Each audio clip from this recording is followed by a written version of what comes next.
안녕하세요. 더하입니다. 김영주 원장입니다. 벌써 5월입니다. 5월은요, 한국 대학을 생각하는 해외에서 고등학교를 졸업하는 학생들이 준비를 하는 시기입니다. 미국과 캐나다는 5월에서 6월 달에 졸업식을 하실 것이고, 호주랑 뉴질랜드 같은 경우에는 11월 달에 졸업식을 앞두시게 되는데요. 9월에 있는 수시를 위해서는 5월부터 준비를 철저하고 꼼꼼하게 하실 시기가 되겠습니다. 자, 그렇다면은 해외고 출신자들은 2026년도 국내 대학교 입시 불리할까요?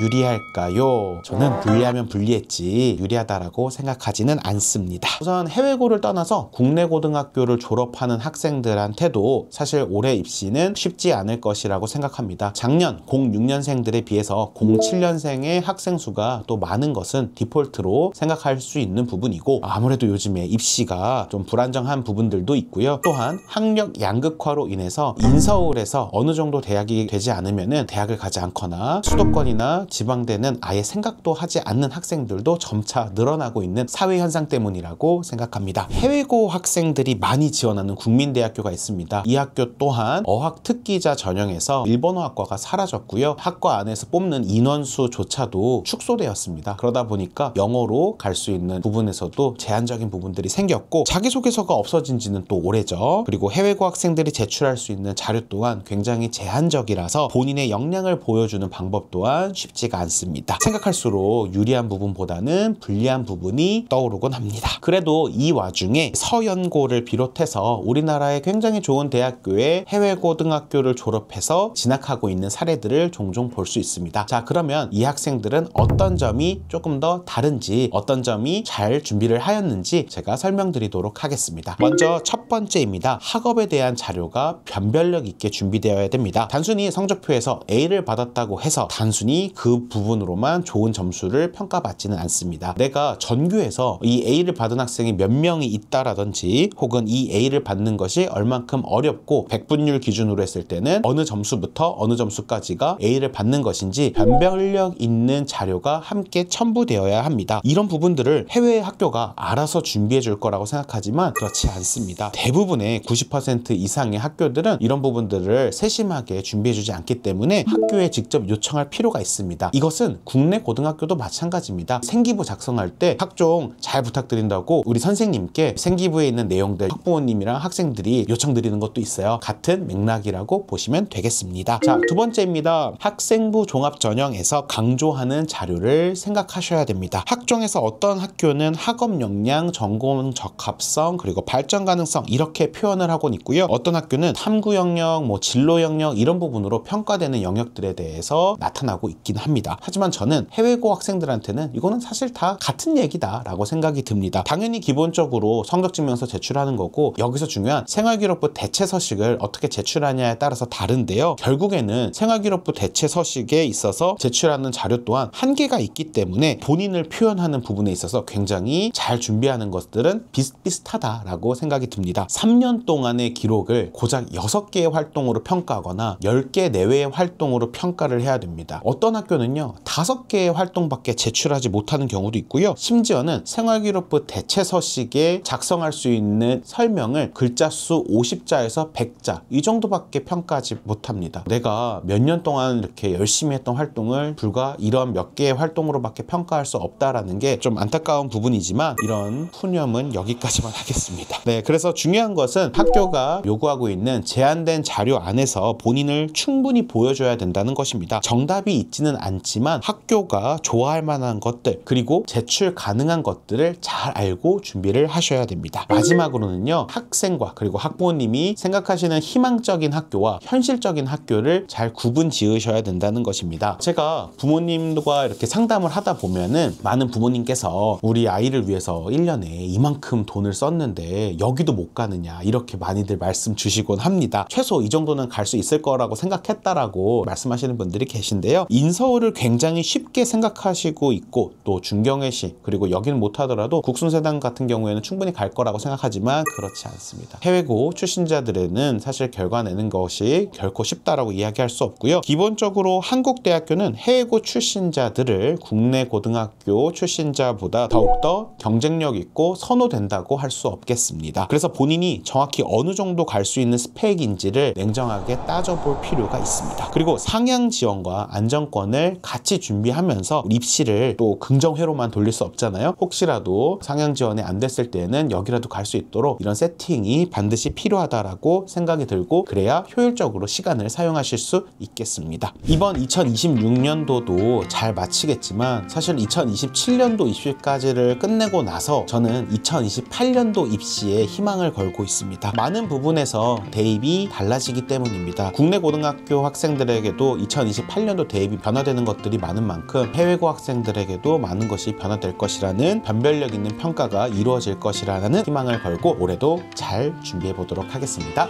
감사합니다.